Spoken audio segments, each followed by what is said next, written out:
Қайырлы күн достар, каналыма қош келдіңіздер. Бүгін сіздермен осындай өте дәмді болып шығатын булочкалар, яғни циннабондар жасайтын боламыз.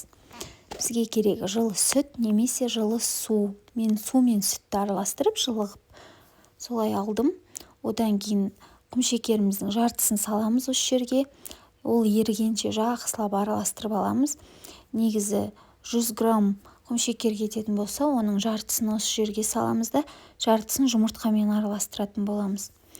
Одан кейін үстіне 1,5 шай қасық ашытқымызды салып 5-10 минутқа қойып қоятын боламыз. Және де ашытқыларыңыз мерзімі өтпегені дұрыс. Сонда жақсы көтерілетін болады қамырларыңыз.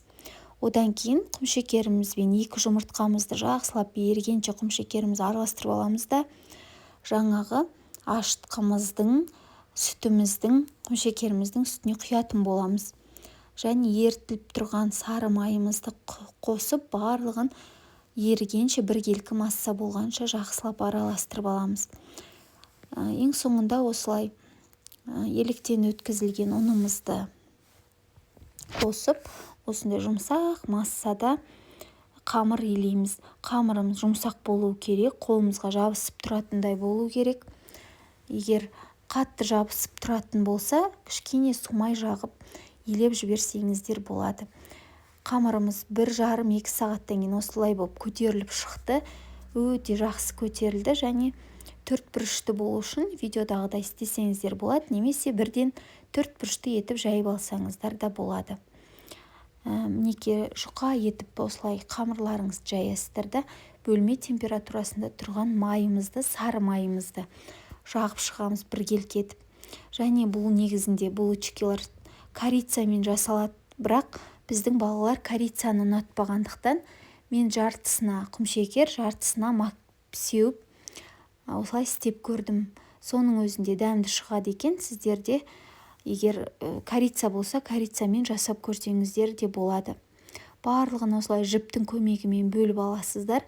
Міне, мак сепсеңіздер де өте дәмді шығады екен. Макты көп қоссаңыздар да тіптен жақсы. Және 35 минутқа 180 градуста пештеріңізде салып пісіріп аласыздар.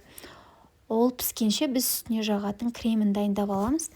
Креміне бізге творожный сыр, қант ұнтағы және сары май керек.